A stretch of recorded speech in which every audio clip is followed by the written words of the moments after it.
नमस्कार, आप देख रहे हैं लोकमंच न्यूज और मैं हूं आपके साथ सत्यम गौर। धुआं धुआं दिल्ली, नोएडा सहित गाजियाबाद और इसके साथ ही दिल्ली के आसपास के सटे और जो राज्य हैं वो भी धुआं धुआं दिखाई दे रहे हैं, क्योंकि उत्तर प्रदेश भारत के अन्य राज्य, खास तौर पर अगर दिल्ली की बात की जाए और इससे सटे अन्य राज्यों की बात की जाए तो यहाँ पर धुआं धुआं दिखाई दे रहा है, क्योंकि दिवाली के बाद से लगातार वायु प्रदूषण का स्तर जो वो बेतहाशा बढ़ोतरी हुई है, रिकॉर्ड दर्ज किया गया है, लगातार बढ़ता जा रहा है। आलम यह है कि सुबह से ही हवा में मौजूदा जहरीले कणों और नमी की वजह से जो यहाँ पर लोगों को दिक्कतें झेलनी पड़ रही हैं, वो बेहद ही लोगों को दिक्कतें यहाँ पर झेलनी पड़ रही हैं। उसकी वजह से लोगों को सांस लेने में काफ़ी दिक्कतों का सामना करना पड़ रहा है और इस तरह का मौसम उन लोगों के लिए अधिक नुकसानदेह है जिनके अस्थमा की दिक्कत है और या फिर वो दिल की बीमारी से पीड़ित हैं। इन लोगों को भारी दिक्कतों का सामना करना पड़ रहा है। राष्ट्रीय राजधानी क्षेत्र दिल्ली में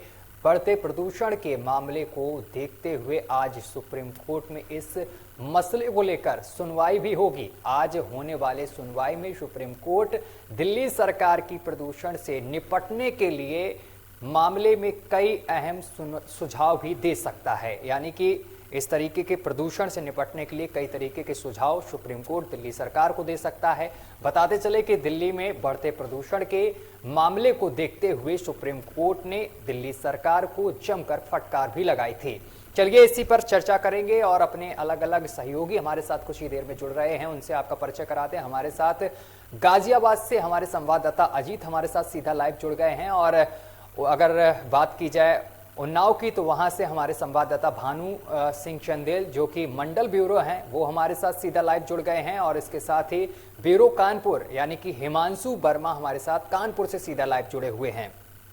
तो सबसे पहले गाजियाबाद का रुख करेंगे, क्योंकि गाजियाबाद वो शहर है जो दिल्ली से सटा हुआ है। तो हमारे साथ गाजियाबाद से हमारे संवाददाता अजीत हमारे साथ सीधा लाइव जुड़े हुए हैं। अजीत, दिवाली के बाद से अगर बात किया जाए तो लगातार दिल्ली सहित गाजियाबाद और नोएडा में धुआं धुआं ही देखने को मिल रहा है, क्योंकि लगातार प्रदूषण बढ़ने से लोगों को भारी दिक्कतों का सामना करना पड़ रहा है। इसको लेकर प्रशासन कितना सतर्क नजर आ रहा है अजीत? जी देखिए सचिन जी, मैं आपको बता दूं कि दिल्ली एनसीआर में दीपावली के बाद से ही जो चादर है वो जो चादर है वो दिल्ली एनसीआर में दी गई है। आपको बता दूं कि यहाँ पर तमाम लापरवाही की वजह से यहाँ पर जो आम जन है उनको झेलनी पड़ रही है परेशानी। आपको मैं बता दूं कि सुबह सुबह बच्चे, स्कूल जाने वाले बच्चे, ड्यूटी जाने वाले लोग जो है वो काफी आंखों में जलन काफी लोग चूल्हा खाने को चूल्हा उसमें काफी लोग बीमारी का सामना करना पड़ रहा है। एडमिट भी हुए हैं। अभी हाल ही में ही करीबन 12 लोग एडमिट हैं। उसमें बताया गया है कि 6 लोग स्वस्थ हो चुके हैं, पर इतना आग जलन और जो पराली जलाने का मामला सामने आ रहा है कि जिले में जो भी पराली जलाते हुए पाया जाएगा उसमें लापरवाही की जाएगी। आपको मैं बता दूं कि इस तरीके से एनजीटी की धज्जियां उड़ाई जा रही है। जी, मैं आपको ये बता दूं कि तमाम जो एनजीटी की जो धज्जियां उड़ाई जा रही हैं, कि तमाम जो रोड बन रहे हैं यहाँ पर मैं आपकी आवाज कम करें। जी बोलिए। गाजियाबाद के कनामी ग्राम में दूसरा रोड है जो सीआरपी पॉइंट से हिंडन बैराज की तरफ जोड़ता है। उसमें काफी काम चल रहे हैं, जिसमें काफी प्रशासन की तरफ से जो है वो चालान किए गए हैं। तमाम जुर्माना जो है उनको उनसे लिया गया है, वसूला गया है। आपको मैं बता दूं कि तमाम जो है लोग यहाँ पर जो सुबह सुबह का, मेरे पीछे की तस्वीरें देख सकते हैं, अभी भी जो है वो 12 बजे का समय 12 बजे से ज्यादा का समय हो चुका है और यहाँ पर अभी भी लोग यहाँ पर धुंध के कारण जो है वो आंख जलने की और गले की खराश का कारण जो है लोगों की परेशानी उठानी पड़ रही है। लोग बाहर निकल तो रहे हैं पर बहुत कम स्थिति में जो है वो लोग घर से बाहर निकल रहे हैं, क्योंकि लोगों की आंखों में जो जलन का कारण बन रहा है क्योंकि वो एक हानिकारक साबित हो रहा है। लोग काफी बीमारियां भी फैल रही है कि गला जो है वो बिल्कुल जलन महसूस हो रहा है लोगों को। लोगों से हमने बात करने की कोशिश की तो लोगों ने ये बताया कि यह जो धुंध के कारण जो हमें तकलीफ हो रही है, इससे हमें काफी परेशानी उठानी पड़ रही है, क्योंकि सुबह सुबह जो है स्कूल बच्चे जाते हैं उनके लिए काफी परेशानी है। तो वो अपने मास्क के जरिए और अपने एक चश्मे के जरिए तो वो उससे बचाव करने का प्रयास भी कर रहे हैं और लगातार जो गाजियाबाद प्रशासन है वो पूरी तरीके से अलर्ट मोड पर नजर आ रहा है, क्योंकि तमाम पराली जलाने पर रोक लगाई गई है, क्योंकि किसी भी तरीके की गाजियाबाद जो प्रशासन है वो कहीं से लापरवाही नहीं बरत रही है। बिल्कुल लापरवाही प्रशासन बरत नहीं रहा, लेकिन जो तस्वीरें हैं, जो सुबह की तस्वीरें होती हैं वो बेहद चिंताजनक होती हैं, क्योंकि पूरी जगह पर अगर गाजियाबाद की बात की जाए या नोएडा की बात की जाए या दिल्ली की बात की जाए तो हर जगह धुंध नज़र आती है। और सुबह जो लोग मॉर्निंग वॉक पर जाते हैं उनको भारी दिक्कतों का सामना करना पड़ रहा है। डॉक्टरों ने तो ये राय दी है कि आप लोग सुबह के समय बाहर इस समय ना निकलें, क्योंकि जो हवा है वो बेहद जहरीली है और ये हवा आपको बहुत नुकसान पहुंचा सकती है, क्योंकि जिस तरीके से हवा में अब जहर घुल गया है उससे लोग भारी परेशान हैं। दिल्ली सहित जो अन्य राज्य हैं वहां पर भी इसकी दिक्कतें देखने को मिल रही हैं, लोगों को भारी दिक्कतों का सामना करना पड़ रहा है। हालांकि सुप्रीम कोर्ट की ओर से मिली आदेश के बाद दिल्ली सरकार ने शनिवार को आपातकालीन बैठक बुलाई थी और बैठक के बाद मुख्यमंत्री अरविंद केजरीवाल ने कहा था कि सुप्रीम कोर्ट की ओर से पूर्ण लॉकडाउन का सुझाव दिया है। वहीं कोर्ट के आदेश को लेकर हम प्रस्ताव तैयार कर रहे हैं और तैयार प्रस्ताव को सुप्रीम कोर्ट के सामने रखेंगे, यानी कि आज सुप्रीम कोर्ट में इसको लेकर विशेष सुनवाई होगी। हालांकि आपको बताते चले कि सुप्रीम कोर्ट ने इस पूरे मामले को लेकर फटकार भी दिल्ली सरकार को लगाई है, लेकिन क्या लॉकडाउन इसका समाधान है ये तो देखने वाली बात है। लेकिन इसको लेकर हमारे संवाददाता सीधा उन्नाव से हमारे साथ भानु सिंह चंदेल जुड़े हुए हैं। भानु, अगर उत्तर प्रदेश की बात की जाए तो उत्तर प्रदेश में धुंध देखने को मिल रही है, जिससे लोगों को भारी दिक्कतों का सामना करना पड़ रहा है। अगर प्रशासन की बात की जाए तो क्या कुछ तैयारी है? जैसे देखो, सबसे पहले मैं बता दूं आपको, उत्तर प्रदेश का राजधानी दिल्ली एक ऐसा क्षेत्र है जहां को पर अक्सर हर साल पोल्यूशन को लेकर के समस्याएं होती हैं और सरकारों को गंभीर समस्याओं झेलना, उनको तकलीफें उठानी पड़ती है। उसके साथ साथ में वहाँ की आम जनता को तकलीफ उठानी पड़ती है, क्योंकि उसकी वजह है पराली के साथ साथ में दिवाली। अब दिवाली में लोगों ने इस तरह से सामग्री है या विस्फोटक है या जो उसको जलाया, उसको अपना दगाया, उसको छुटाया, उससे पोल्यूशन फैला। उसके बाद में सबसे पहले दिवाली, उसके बाद ठंड पड़ती है। ठंड पड़ने के बाद में किसान भाई लोग धान की पराली को जलाते हैं खेतों में, जिसको लेकर के सरकार लगातार आदेश जारी कर रही है, नियम जारी कर रही है कि कोई भी व्यक्ति खेतों में पराली न जला। लेकिन मजबूरी किसानों के सामने भी है, क्योंकि उस पर हावी पड़ रही महंगाई। किसान योजना लाई कि गौशालाओं में आप पराली दो, खाद लो। एक ट्रॉली में एक नमूना बता दो, एक ट्रॉली पराली अगर एक किसान अपने खेत से और 10 किलोमीटर दूरी लेकर जाता है तो 500 रुपया कम से कम 700 उसका भाड़ा होता है, और उसके साथ में 700-800 रुपया उसका पड़ता जा करके वहाँ लेबर को रखवाने और पहुंचाने का। तो ये 1200-1300 से 1500 में खर्चा आता है। अब उसको मिलता क्या है बदले में? वहां से एक ट्रॉली देसी खाद यानी कि गोबर की खाद, गोबर की खाद जो मिलती है वो किसान की कीमत में ऐसे 700-800 रुपया ऐसे मिल जाती है। तो किसान का नुकसान हो रहा है। अब इस समय हालात ये उत्पन्न हो रहे हैं कि डीजल भी महंगा हो रहा है। किसान करे तो क्या करे? खेत में पराली को जलाता है तो पोल्यूशन बढ़ रहा है, उससे मुकदमे दर्ज किए जा रहे हैं। ये समस्या अब गाजियाबाद की बात करें तो सहयोगी ने बताया भी कि दिल्ली सतह जो भी जनपद है, जो भी जिले हैं, उनको इन समस्याओं से बड़ा ही तकलीफ उठानी पड़ रही है। लेकिन वहीं बुलंदशहर भी इसमें है, गोरखपुर भी इसमें है, लखनऊ राजधानी भी इसी में पोल्यूशन पे आ रही है, क्योंकि यहाँ पे सभी ज्यादातर हमारे क्षेत्र का जो भूगर्भ है, जो जमीन है, वो किसान है, किसान भाइयों के निर्भर है, किसानी की जाती है। इसको लेकर के पराली समस्या आ रही है। अब लोगों को अब दिल्ली में देखा आपने कि एक हफ्ते के सारे कारोबार सब कुछ बंद कर दिया गया।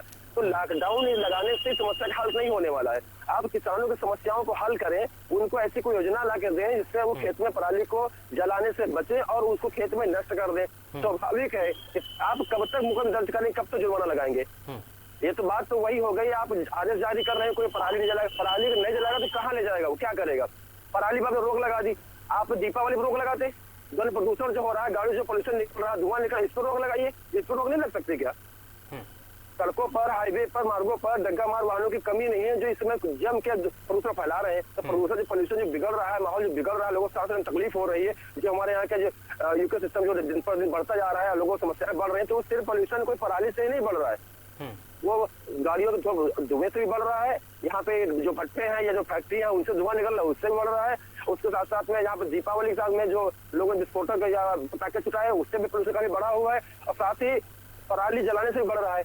और ठंड का प्रकोप है, ठंड के प्रकोप है, कोहरे का प्रभाव होता है, जिसको लेकर के समस्या वैसे बढ़ जाती है। वो उसमें वही है ना कि एक तो जला और उस पर भी आपने घी डाल दिया, तो वहाँ पे धुआं मिल गया उसको पराली का, तो और मुसीबत बढ़ रही थी कि ये मुकदमा दर्ज करना, कार्रवाई करना, किसानों को उनको परेशान करना, या इस तरह समस्या का हल नहीं होने वाला। सरकार को इसके लिए, चाहे दिल्ली सरकार हो, यूपी सरकार हो, कुछ बड़ा करना पड़ेगा, कुछ नया करना पड़ेगा, ताकि समस्याएं किसानों के हल हो सके। आप एक तरह से वही है कि हाथी के दांत दिखाने का और खाने का और है। अब जनता की सुरक्षा की बात भी कर रहे हैं, डीजल की महंगाई बढ़ा रहे हैं, किसान करे तो क्या करे? भाई समस्या किसान के लिए बढ़ रही है ना कि पराली। अब आप वाहनों पर प्रतिबंध लगाइए, आप ट्रैफिक नियमों पर प्रतिबंध लगाइए, जो इस तरह वाहन घूम रहे हैं उन पर भी करिए, उन पर तो आप कोई शिकंजा नहीं कस रहे हैं। सिर्फ किसानों को खेत में जलाता होगा पराली मिल गया, उसके आप मुकदमा लिख दिया, जुर्माना लगा दिया उसके ऊपर। तो उस जुर्माने से लगाने से समस्या का हल नहीं होने वाला है। उनके लिए कुछ ऐसा रास्ता बताएं ताकि वो ऐसा कुछ बताएं, किसान उस, भाई सबसे बड़ी बात, किसान पराली जलाता मजबूरी बस है। भाई खेत में पराली जलाता तो राख बनती है, 5 बन जाती है, तो उससे ऐसा कोई केमिकल दीजिए, ऐसा कोई दीजिए जो खेत में ही, पराली में ही वो केमिकल को डाल करके उसको नष्ट कर दे, तो उसकी खाद भी बन जाएगी खेत में, उसमें 5 भी तैयार हो जाएगी। ठीक है, बिल्कुल बिल्कुल भानु, बात कहीं ना कहीं तक आपकी सही है, लेकिन हमारे साथ हिमांशु भी जुड़े हुए हैं कानपुर से। हिमांशु, जिस तरीके से दिल्ली सहित गाजियाबाद और नोएडा में ज़्यादा धुंध का असर देखने को मिल रहा है, अगर कानपुर की बात की जाए तो यहाँ पर किस तरीके का माहौल देखने को मिल रहा है? सत्यम जी, मैं आपको बताना चाहूंगा, कानपुर में पहली हर बार जो बढ़ता था, उस बार की अपेक्षा इस बार में कानपुर में कम प्रदूषण फैला है। कहीं ना कहीं जो प्रशासन ने अवैध पटाखा बिक्री जो होनी थी कानपुर नगर में, एक बड़े स्तर पे होनी थी, उसको कहीं ना कहीं प्रशासन ने रोक लगाई है, जिसका कि कहीं ना कहीं प्रशासन का जो ये सहयोग था, ये प्रदूषण में भी इसका असर देखने को मिला है। और कानपुर नगर में जो मेट्रो का कार्य लगातार जारी था, कानपुर नगर में मेट्रो के जो कुमार केशव एमडी थे मेट्रो के, उन्होंने एक बात कही थी कि कानपुर नगर में प्रदूषण हमेशा की तरह लगातार बढ़ता जा रहा है, लेकिन जब हम प्रदूषण मेट्रो का काम करेंगे तो जो उससे धूल निकलती है और मिट्टी निकलती है, कहीं ना कहीं प्रदूषण इससे ना बढ़े, तो उसके लिए लगातार गाड़ियों से छिड़काव कराया जा रहा था पानी का। जो रोड में मिट्टी पड़ी थी उनको कहीं ना कहीं दबाने का प्रयास किया जा रहा था। लेकिन कानपुर में अगर हम बात करें तो जो कानपुर के आउटर एरिया है, वहाँ पर जो अवैध रूप से जो फैक्ट्रियां चलती हैं, जिनमें से धुएं निकलते हैं, तो उनपे कहीं ना कहीं कानपुर जो प्रदूषण बोर्ड है उनको कार्रवाई करनी चाहिए, कि जिससे जो प्रदूषण हम ना बढ़े, और आगे प्रदूषण बढ़ता है तो जिससे दिक्कतें होती है, सांस लेने में तकलीफ होती है, लोगों को आंखों में जलन सी होती है, बहुत सारी समस्याएं उत्पन्न होती हैं। कहीं ना कहीं अगर प्रदूषण बोर्ड जो अगर इस पर कार्रवाई करेगा तो ये समस्या नहीं उठेगी। लेकिन हिमांशु, जिस तरीके से आप बता रहे हैं कि कई कंपनियां चल रही हैं, इसके साथ ही कई डग्गा मार वाहन, जो बसें वगैरह डग्गा मार चल रही, जो भी प्रदूषण फैला रही हैं, उन पर भी कार्रवाई होती हुई नहीं दिखाई देती है प्रशासन की तरफ से। धड़ल्ले से डग्गा मार वाहन दौड़ते हैं। जी, अगर हम कानपुर कमिश्नरेट की बात करें तो कानपुर कमिश्नरेट में जब पुलिस ये प्रणाली लागू हुई थी, तब से लेकर कानपुर नगर में जितने भी दोपहिया वाहन चालक हैं और जो कार चालक है, उनके पास सीट बेल्ट, और दोपहिया वाहन चालक के सर में हेलमेट तो जरूर नजर आया। लेकिन कानपुर नगर में अभी भी बहुत से ऐसे वाहन है जिनके पीछे से धुआं बराबर निकलता जाता है, और उससे एक कहीं ना कहीं जो ट्रैफिक पुलिस है उसका ठोस कदम उठाना चाहिए, जिससे कि उनको आगे की सबक मिले। और क्योंकि प्रदूषण का जो जुर्माना है वो बहुत ज्यादा है, 10,000 रुपए है, इसको कहीं ना कहीं पुलिस भी संकोच करती है, लेकिन अब संकोच करने का समय नहीं है। प्रदूषण लगातार बढ़ता जा रहा है, और डग्गा मार वाहन है और जो दोपहिया वाहन है, जो लोडर है, जो माल ढोते हैं, उनमें कई तरीके के धुआं निकलते हैं, उनकी कई चीजें खराब रहती है, उसकी सर्विस नहीं कराते हैं वो लोग। जो धुएं का जो कारण है वो कहीं ना कहीं प्रदूषण में बढ़ता हुआ नजर आ रहा है। यातायात पुलिस और सिविल पुलिस को यहाँ जागरूक होकर काम करने की जरूरत है। बिल्कुल अजीत, अगर गाजियाबाद सहित नोएडा की बात की जाए, जो दिल्ली से सटे हुए राज्य हैं, यहाँ पर भी प्रदूषण का कहर देखने को मिल रहा है, जिससे कि जो दमा के पेशेंट हैं और जो हार्ट के पेशेंट हैं, उनको भारी दिक्कतों का सामना करना पड़ रहा है। सुबह जो मॉर्निंग वॉक पर बाहर निकलते हैं, जहरीली हवा की वजह से उनके आंखों में आंसू और जलन जैसी दिक्कतों का सामना करना पड़ रहा है। इसके लिए किसी भी तरीके की तरकीब निकाली गई है क्या प्रशासन की तरफ से? देखिए, मैं बात करूं नोएडा एनसीआर दिल्ली से सटा हुआ हमारा जो इलाका है, ये इलाका है, आपको बता दूं कि सुबह का जो यहाँ का जो AQI था वो 350 के पार था, और अब जो है IQ जो है वो 300 के करीब है। आपको बता दूं कि इस 300 में भी लोगों को ऐसा महसूस हो रहा है कि लोग अपने घर या ऑफिस या तमाम जो जगह पे जा रहे हैं, अपने अपने स्थानों पे जा रहे हैं, तो वहाँ पर आंखें बाइक चलाते समय जो है स्कूटी और बाइक चलाते समय आंखों में जलन हो रही है, लोगों को गले में हरासमेंट हो रही है, जिसकी वजह से लोग काफी बीमार पड़ने की आशंका भी जताई जा रही है। और इसी के साथ साथ जो प्रशासन की जो प्रशासन का जो वो है, तैयारी जो है वो इस प्रकार है कि जगह जगह प्रशासन जो है वो पानी का छिड़काव कर रहा है। तमाम जो फैक्ट्रियां अवैध चल रही हैं उससे लगातार कई लाखों की जो अभी तक कई लाख की इसमें चालान की गई है। जो फैक्ट्रियां अवैध तरीके से चल रही है, जो प्रदूषण फैला रही हैं, उनके ऊपर भी काफी प्रशासन जो है वो सख्त रवैया अपना रहा है, क्योंकि एनसीआर जो है वो सबसे रिहायशी यहाँ का जो इलाका है वो माना जाता है, क्योंकि यहाँ पर तमाम जो गाजियाबाद और नोएडा के जो अधिकारी हैं इससे संज्ञान लेकर सख्त कार्रवाई भी कर रहे हैं। लोगों को भी ये संदेश दिया जा रहा है कि जितना कम हो सके उतना इस वक्त जो है, जब तक AQI जो अपना बढ़ा हुआ है, जो रेड अलर्ट जारी है। बता दूं मैं आपको कि पूरे उत्तर प्रदेश में दूसरे स्थान पर गाजियाबाद का भी नाम आता है। इसको कम करने के लिए प्रशासन कहीं ना कहीं अपनी जो तैयारियां हैं वो पूरी तरीके से कर रही है, और जो लगातार जो संभव प्रयास भी है वो भी जारी की हुई है। ठीक है भानु, अगर बात की जाए दिल्ली की, तो दिल्ली में बच्चों की स्कूल में एंट्री भी बंद कर दी गई, यानी कि स्कूलों में ताला लगा दिया गया है, क्योंकि प्रदूषण का स्तर इतना बढ़ रहा है कि बच्चों पर ये बहुत ज़्यादा असर कर रहा है। लेकिन दिल्ली सरकार हो या फिर उत्तर प्रदेश की सरकार हो, इस पर अंकुश लगाने के लिए कई तरीके के हथकंडे अपना रही है। अगर दिल्ली की बात की जाए तो रेड लाइट पर गाड़ी बंद करने के भी आदेश दिए गए हैं। इसके साथ ही ऑड इवन फार्मूला भी केजरीवाल ने चलाया, लेकिन वो कहीं ना कहीं सही साबित हुआ, थोड़ा बहुत असर पड़ा प्रदूषण में, लेकिन पूर्ण तरीके से ये सफल नहीं हो पाया। क्या कहेंगे? बिल्कुल सत्यम, देखो दिल्ली की बात हो, दिल्ली को भी न्यायालय ने फटकार भी लगाई है, शायद उसके यहाँ सुनवाई भी होनी है ये पोल्यूशन लेकर के। वहीं दिल्ली सरकार ने क्या किया, सारे कारोबार के, या चाहे सरकारी कर्मचारी हो या प्राइवेट विभाग हो या जो भी विभाग, सबको विद्यालय हो प्राइवेट या सरकारी, सबको उसने बंद कर दिया। तो आप ये बताएं, इन विद्यालयों में ताला लगाने से क्या समस्या खत्म हो जाएगी? लोग घरों से बाहर नहीं निकले। मैं मानता हूँ जनसंख्या रोड पे नहीं निकलेगी तो पोल्यूशन का बचाव होगा, लेकिन आप ये प्रक्रिया, ये जब पोल्यूशन समस्या होती है, जो AQI बढ़ता है, तभी क्यों अपनाते हैं? इसकी तैयारी पहले से क्यों नहीं करते? जब आप जानते हैं कि पोल्यूशन लेकर के, ये पढ़ाई लेकर के जो समस्याएं सामने आने वाली है, तो उनकी तैयारी पहले से करें ना। आप उसको रोक लगाने के लिए जो नियम बनते हैं, जो कायदे बनते हैं, उन पर अंकुश लगाइए आप। बस जैसे ही पोल्यूशन समय का इंतजार किया जाता है कि आप बैल मुझे मार, जब मैं जानता हूँ कि बैल मुझे मारेगा तो मुझसे बच के पहले से रहे ना। बिल्कुल, यही हाल दिल्ली से लगे गाजियाबाद का माहौल है, यही हाल। और ये कहे देश की राजधानी दिल्ली, वो वहाँ के लोग सांस लेने के लिए तड़प रहे हैं। कब तक लॉकडाउन लगाएंगे आप? कब तक बंद करेंगे भाई? लॉकडाउन कोरोना के माहौल में सारे लोग व्यापार कारोबार बंद हो गया, लोग तड़प रहे, भूख से मर रहे, महंगाई बढ़ रही। उसके अलावा अभी पोल्यूशन समस्या आ गई, फिर एक हफ्ते के लिए तो कुछ बंद कर दिया, उसके बाद फिर बंद कर दोगे तो क्या पूरे जब तक लहर चलेगी तब तक क्या पूरा लॉकडाउन रखोगे? सारे बाहर का व्यापार कारोबार बंद कर दोगे? क्या करोगे? राजधानी उत्तर प्रदेश राजधानी हमारी लखनऊ, वो भी परेशान है कि अभी फिलहाल यहाँ समस्याएं नहीं बढ़ रही हैं। जैसे धूप निकलती वैसे जो पोल्यूशन है वो कम होता है, लेकिन एक कब तक? कानपुर एक महानगर है, ट्रांसपोर्टेड एरिया है, जहाँ सभी पोल्यूशन की समस्याएं बहुत ज्यादा है। उन्नाव उसके बीच में आता है। उन्नाव में भी एक टेनरी का फैक्ट्री एरिया है, जहाँ पर स्लटर हाउस है, मांस कारोबार किया जाता है, चमड़े व्यापार। यहाँ की समस्या यही है, लेकिन यहाँ पर कोई सुनने वाला नहीं। जब समस्याएं बढ़ेंगी तो जिला प्रशासन अपने स्तर से खाना पूर्ति वाली कार्रवाई करेगा, इधर उधर छिड़काव करेगा, उसके बाद में कोरम पूरा कर लेगा। भाई ये समस्याओं की जब हम जानते हैं, प्रतिवर्ष हमको बाढ़ से समस्याएं होती है, प्रतिवर्ष बाढ़ से समस्या होती है लोगों को, प्रतिवर्ष ये पोल्यूशन समस्या आती है, इसका निराकरण निकालिए ना आप, इसका हमेशा के लिए निकालिए, लेकिन उस पर कोई ध्यान देना नहीं चाहता है। आदमी हालात यह है कि लोग घर से बाहर निकलते हैं, भाई मजबूरी, दिनचर्या, जो डेली के पैसा कमाने खाने वाला व्यक्ति है वो घर से बाहर निकलेगा, काम मजदूरी नहीं करेगा, काम नहीं करेगा तो कैसे खाएगा, कैसे करेगा?